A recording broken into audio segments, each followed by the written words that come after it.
friends, Assalamualaikum. Welcome to our Jahana's Cooking. நம்ம சேனல்ல இன்னைக்கு சூப்பரான டேஸ்டான ஹெல்த்தியான பெரியவங்களுக்கு கொடுக்கக்கூடிய சத்து மாவு கஞ்சி தான் எப்படி ப்ரிப்பேர் பண்றதுன்னு இந்த வீடியோல நான் வந்து காமிக்க போறேன்.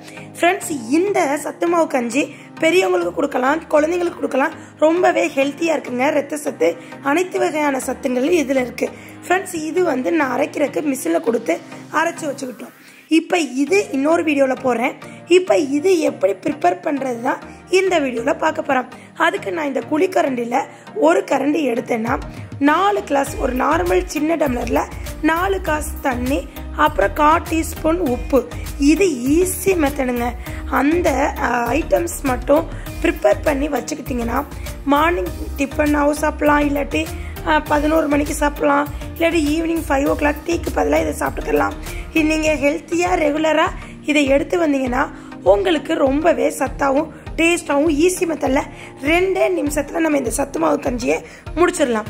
இப்போ லைட்டாக ஒரு கலக்குனதுக்கப்புறம் ஒரு கொதி வந்ததுக்கப்புறம் இந்த ஓட்ஸில் ஒரு கரண்டி போட்டாலும் போடலாம், இல்லாட்டி இதை அவாய்ட் பண்ணிக்கலாம்.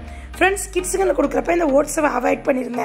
பெரியவங்களுக்கு, அந்த வயசானவங்களுக்கு கொடுக்குறப்ப ஒரு கரண்டி நீங்கள் ஓட்ஸ் சேர்த்து கொடுத்தீங்கன்னா அவங்களுக்கு இன்னமும் நார் சத்து, ஃபைபர் சத்துலாம் கிடைக்கும். அதனால ரொம்பவே ஹெல்த்தியாக உட்கொள்வாங்க. இப்போ அவ்வளோதாங்க. ஒரு கொதி வந்துருச்சு. நெக்ஸ்ட்டு வந்து லோ ஃப்ளேமில் வச்சு ஒரு 3 செகண்ட்க்கு நம்ம கொதி விட்டாலே போதும். இந்த கன்சிஸ்டன்சியில் இருக்குன்னா நீங்கள் ஒரு கிளாஸ் எக்ஸ்ட்ராவே தண்ணி ஊற்றணும். நார்மலாக கூழ் மாதிரி சாப்பிட்ணுன்னா இந்த 1 கிளாஸ் தண்ணியை எடுத்துட்டு இந்த மாவு ப்ரிப்பேர் பண்ணிங்கன்னா நீங்கள் வந்து கூழ் மாதிரி வந்துடும். இப்போ நான் வந்து ட்ரிங்க் மாதிரி குடிக்கின்றக்காண்டி நான் வந்து இந்த மாதிரி 4 கிளாஸ் தண்ணி எடுத்துக்கிட்டேன். இந்த ஒரு கரண்டியில் ஒரு கரண்டி எடுத்துக்கிட்டா 4 கரண்டி தண்ணி. உங்களுக்கு எந்த பதத்தில் வேணுமோ அந்த அளவுக்கு நீங்கள் தண்ணி ஊற்றி காய்ச்சிக்கலாம். அவ்வளோதாங்க. சூப்பரான டேஸ்டான ஹெல்த்தியான பெரியோர்களுக்கும் கிட்ஸுங்களுக்கும் கொடுக்குற சத்து மாவு கஞ்சி ரெடி.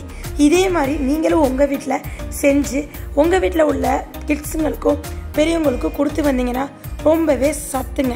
இதே மாதிரி செஞ்சு சாப்பிட்டு பார்த்துட்டு கமெண்ட் செக்ஷனில் சொல்லுங்கள். ஃப்ரெண்ட்ஸ், லைக் பண்ணுங்கள், ஷேர் பண்ணுங்கள், கமெண்ட் பண்ணுங்கள். மறக்காமல் சப்ஸ்கிரைப் பண்ணிடுங்க. பக்கத்தில் உள்ள பெல்லைக்கானை கிளிக் பண்ணிங்கன்னா தான் நான் போடுற புது ரெசிபி, புது விளாக் உங்களை வந்து சேரும். இதே போல் நெக்ஸ்ட்டு ஒரு அருமையான விளாக்ல உங்களை வந்து சந்திக்கிற வரை எனக்கான வெயிட் பண்ணுங்கள். நெக்ஸ்ட் வீடியோவில் பார்ப்போம். தேங்க்யூ மக்களே. அஸ்ஸலாமு அலைக்கும். பாய் பாய்.